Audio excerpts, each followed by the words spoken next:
Alexa versus Valera. Watch your back. Let's the Not bad hands from either player at the moment. Yeah. So Puffin is going to be playing, that Houndmaster Savannah high main type style. Pretty interesting. Looking like he wants to mulligan that. Yeah. Okay. He mulligans a buzzard, gets a buzzard.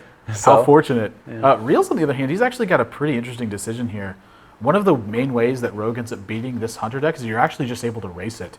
So he's got 2 tools in his hand that can help stave off the board position and backstab and eviscerate. But he's also got 12 points of damage to start off with if he wants to keep. So he's going to keep the Leroy. The Shadow Step. So I like keeping the Leroy Jenkins, and I like giving up the Shadow Step. He draws the Auctioneer as well, right off the top. And that's a huge draw. Yeah. But it shows that Realz is really coming into this match prepared. But on the other side of the board as well, when you see Puffin mulligan a Starving Buzzard, he's aware that his opponent's playing Miracle Rogue, so he's not going to have too many minions on the board. So your Buzzard's not going to get a lot of chance drawing cards. So Puffin's coming into this prepared as well. And as it stands, he's going to want to look to draw a little bit more development and hope to get a lot of value out of this Houndmaster, and then start pushing for the win. And that's where Miracle Rogue ends up finding its trouble in this matchup. Yeah, for sure. So I mean, turn to River Croc, quite nice.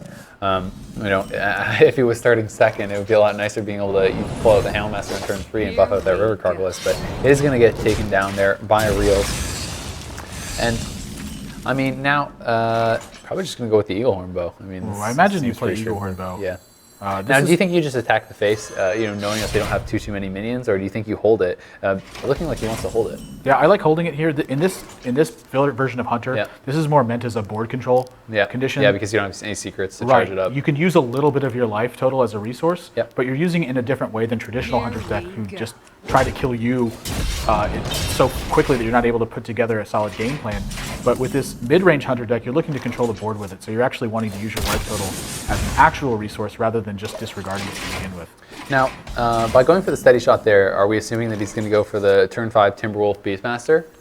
I think that's fairly predictable. Otherwise, I would have seen him, I think, play the Houndmaster on 4. I don't know why he would hold it if he didn't intend to do that. But the Azure Drake's a really good draw here. Yeah, very strong. From Realz, this 4/4 on the board. And I mean, he has the Auctioneer plus a lot of spells in hand. It can start getting out of control pretty shortly here. And it's looking like he has double Houndmaster now, so looking like he wants to go. Yeah, he's going to go Timberwolf Houndmaster. I would be surprised actually to see a Hunter's Mark and an attack from this bow right here. Okay. He's got to deal with that because he doesn't want his opponent to be able to take use the spell power to get 3-point backstabs or to be able to clear his board relief. Speak of the devil. So very smart move, thinking a step ahead there. Yeah, and this also sets him up really well for next turn because his opponent's going to have to use removal to deal with this board spate, and then he's going to be following that with Savannah Highmane, which is going to spell a lot of trouble, typically for a deck that isn't able to sap. We can see that he has 2 saps in his hand, so a lot of potential counterplay, and this Edwin Van Cleef's going to be huge. This is a 6/6, and again, no silence in the hand for Puffin at the moment, and no Hunter's Mark, so this Van Cleef could spell a lot of trouble if Puffin manages to get crippled by a pair of saps here on this Savannah Highmane, which he's clearly very looking like he's of. thinking about just going Crocless Houndmaster, though, which I actually kind of like more than the Highmane, just because I think he just wants to get the taunt out of there, try to buy a little time. Oh, but he actually, okay, so he's going to go Highmane. We'll see if this pays off. A bit of a scary choice because there is 2 saps in hand. He doesn't obviously know that, but he can just keep sapping that back. And I mean, that's such a frustrating situation. I mean, it's going to cost all his mana for that turn. He's going to get nothing from it. And then he's going to play it again. It's going to cost all his mana for the next turn. He's going to get nothing from it. I mean, it's getting pretty scary at that point. This is one of those huge examples of why Miracle Rogue is favored over this particular kind of deck. And it's because if you develop a little bit ahead of time, they're not able to disrupt your development. And they're usually not, because this deck's so bent on using superior development tactics against you. You're going to find themselves in situations where they're investing 6 mana into Highmanes, and it's being a huge detriment to their game plan.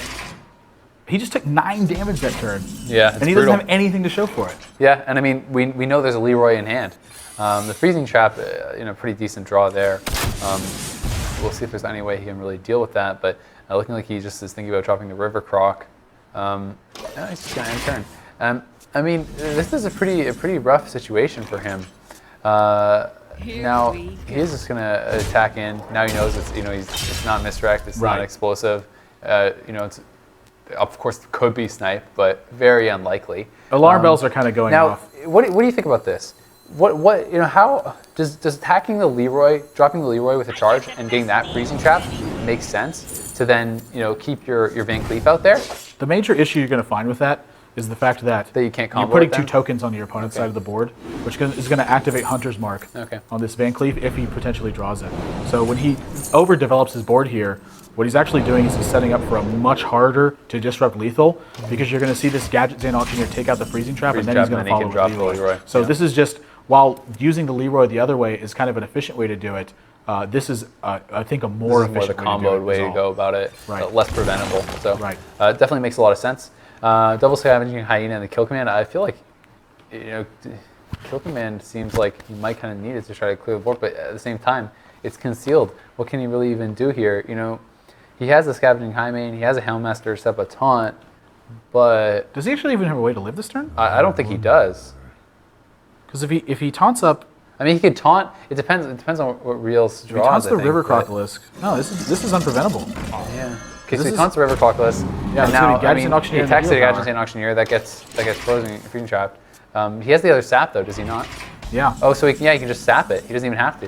Right, and that's going to be game over to Realz. That's it. Realz and Miracle Rogue going to take this one 3-1. Yeah, so the freezing trap comes out. He has Leroy Abyss after that. So that's way more than enough than he needs. Yep. To be able to kill his opponent.